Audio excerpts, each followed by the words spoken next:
அல்லேலூயா, அல்லேலூயா. கர்த்தருடைய பரிசுத்தநாமத்துக்கு ஸ்தோத்திரம். தேவனுக்கே மகிமை உண்டாவதாக. இயேசு கிறிஸ்துவின் அன்பு என்றும் மாறாதது.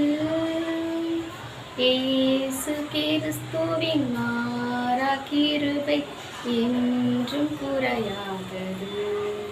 இயேசு கிறிஸ்துவின் அன்பு.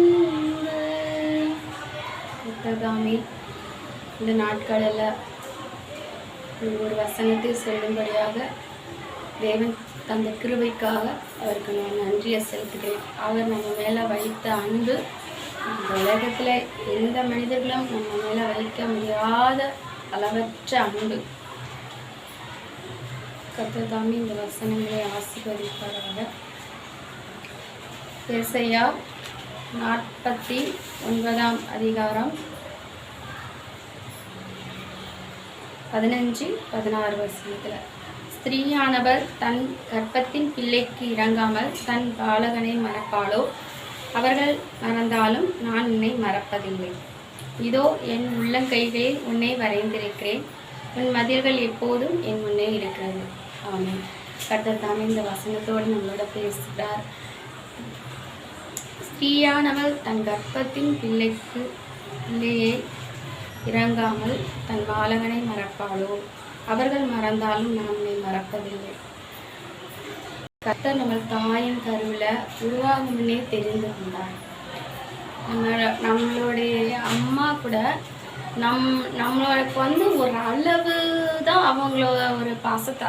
தாயின் அன்பு பெரிது. இந்த உலகத்தில் எல்லா அன்பை விட தாயின் அன்பு மனிதர்கள் இல்லையா. ஆனால் தாயை காட்டிலும் ஏசப்பா நம்ம மேலே வைத்த அன்பு அளவில்லாத அன்பு. அந்த அளவுக்கு ஈடு இணை எதுவுமே இல்லை. அதனால தான் நம்மளுடைய முன்னோர் செய்த பாவ சாபங்களுக்கு அவர் கல்வாரி சிலுவையில் நமக்காக ரத்தம் சிந்தி மரித்து 3ஆம் நாள் நமக்காகவே அவர் உயிரோடு எழுந்திருந்த ஜீவனுள்ள தேவன். அவர் சொல்கிறார், கர்ப்பம் தரிச்சு 10 மாதம் சுமந்து பெற்று தாயின் கருவில் நான் வெளி உலகத்துக்கு வந்ததுக்கப்புறம் நமக்காக நம்மளுடைய ஜீவன் கடைசி நாள் மட்டும், அந்த நொடி மட்டும் கர்த்தர் ஒருவரே நமக்கு தாயும் தகப்பனுமாக இருக்கிறார். கர்த்தர் பெரிய காரியங்களை அவர் செய்ய வல்லவராக இருக்கிறார். நம்மளை கண்ணிமை போல இரவும் பகலும் காத்து வர ஜீவனுள்ள தேவனாக இருக்கிறார். அவர் நம்மளை எப்படி வைத்திருந்தாராம்? இதோ என் உள்ளங்கைகளில் உன்னை வரைந்திருக்கிறேன், உன் மதில்கள் எப்போதும் என் முன்னே இருக்கிறது. அம்மா என்ன பண்ணுவாங்க? 10 மாதம் சுமந்து பெற்றுட்டு அதுக்கப்புறமேட்டு அவங்க வளர்த்து ஆளாக்கி விட்டுருவாங்க. ஆனால் அவங்க வீட்டில் இருப்பாங்க. நம்ம வெளியில் என்ன பண்ணுவோம்? வளர்ந்து ஸ்கூலுக்கு போவோம், காலேஜுக்கு போவோம், வேலைக்கு போவோம், அப்புறம் திருமணம் முடிச்சு போவோம். நம்மளுடைய அப்புறம் வாழ்நாட்கள் அப்படின்னு நமக்கு போய்கிட்டு இருப்போம். ஆனால் நம்மளை வெளி உலகத்துக்கும் வீட்டுக்குள்ளேயும் காக்கிற ஒரே தேவன் ஜீவனுள்ள தேவன். தாயின் கருவிலேருந்து நம்ம வெளிப்பட்ட நாள் முதல் நம்ம கடைசி நாட்கள் வரையிலும் நம்ம கூட இருக்கிற நம்மளை மறவாத தாய்க்கும் மேற்பட்ட ஒரு தேவன் ஒரு இயேசப்பா. அவரை ஏற்றுக்கொண்ட யாவரும் ரட்சிப்புக்குள்ள இருக்கிறவர்கள் யாவரும் பாக்கியவான்கள். ரட்சிக்கப்படாதவர்கள் யாராக இருந்தாலும் தயவு செய்து இந்த வசனத்தை கேட்டது பவர் நீங்கள் முழு மனதோட ஏற்றுக்கொள்ளுங்க. உங்களுக்கு பாதுகாப்பு தருவார், மன அமைதி தருவார், சந்தோஷத்தை தருவார், சமாதானத்தை தருவார், வேலை வாய்ப்பை தருவார். எந்த திருமணமாகாத பிள்ளைங்களுக்கு திருமணம், இந்த உலகத்தில் எந்த மனிதனும் உங்களுக்கு கொடுக்க முடியாத ஒரு விஷயத்தை ஏசப்பாவால் கொடுக்க முடியும். அது என்னுடைய வாழ்க்கையில் என்னுடைய எல்லாவற்றிலும் நான் அனுபவிச்சனால நான் சொல்கிறேன். நான் ஒரு இந்து குடும்பத்தில் பிறந்தவள். ஆனால் நான் கர்த்தரை ஏற்றுக்கொள்ளும் போது இந்த நாள் மட்டும் என் தேவன் வழி நடத்தி கொண்டு வருகிறார். இனிமேல் அவரே வழி நடத்துவார். இந்த வசனம் ஜீவனுள்ள வசனம் குடமிடப்பட்டு இருக்கிறது.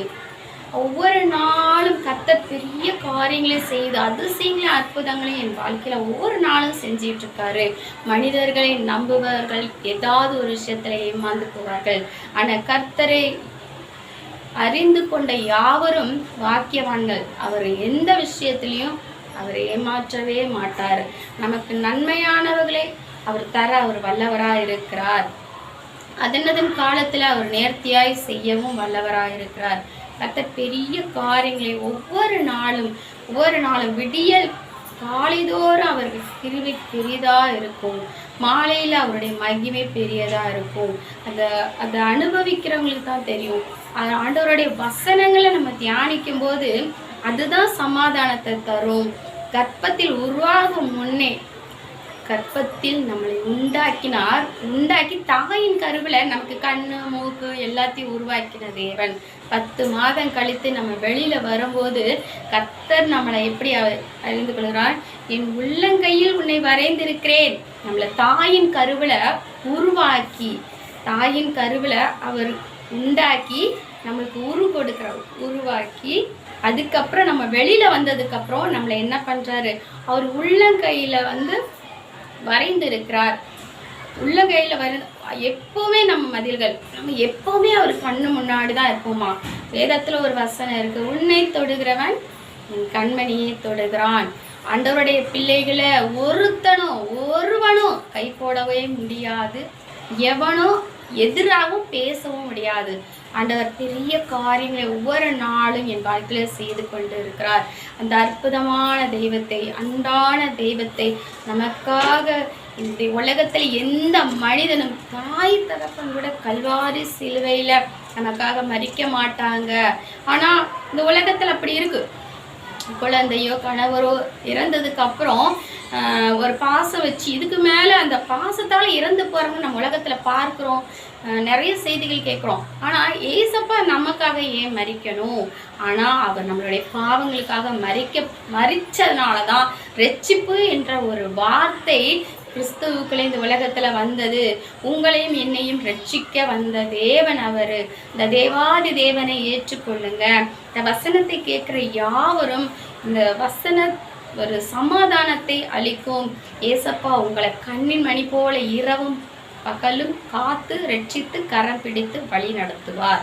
கர்த்தர் இந்த வசனங்களை ஆசீர்வதித்து தந்ததுக்காக அவருக்கு கோடி கோடி ஸ்தோத்திரம். நம்ம ஜெபம் பண்ணுவோம்.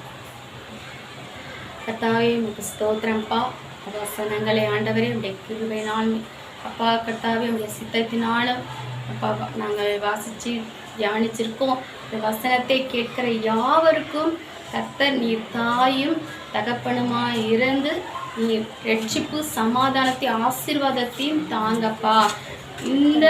இந்த வார்த்தை கேட்கிற யாவரையும் நீர் உள்ளங்கையிலே அறிந்து கொள்ளுங்க. ரட்சிக்கப்பட்ட யாவருக்கும் இல்லை, இருதயத்திலுமே ஏற்றுக்கொண்ட யாவருக்கும் நீர் அந்த சமாதானத்தை தந்து போக்கி வரத்தை ஆசீர்வதித்து ஒரு பாதுகாப்பை தாங்க. இன்றைய நாளில் இதை கேட்கிற யாவரும் இடத்துல வேண்டிக் கொள்ளுகிற எல்லா காரியங்களும் நம்முடைய இயேசுவின் நாமத்துல ஜெயம் பெற அவர்களுக்கு நிறைவேற்ற நீர் வல்லவராய் இருக்கிறீர். நம்முடைய நாமத்துல கர்த்தாவே அப்பா சமூகத்துல இதை கேட்கிற யாவருக்காகவும் ஆண்டவரே நான் ஜெபிக்கிறேன். கர்த்தர் இந்த சகோதரன் சகோதரிகளை தாய் தகப்பன் பிள்ளைகளை கர்த்தர் ஆசீர்வதிங்க. கர்த்தர் பெரிய காரியங்களே செய்யுங்க. இயேசுவின் நாமத்தில் பிதாவே ஆமென். ஸ்தோத்திரம். அல்லேலூயா அல்லேலூயா.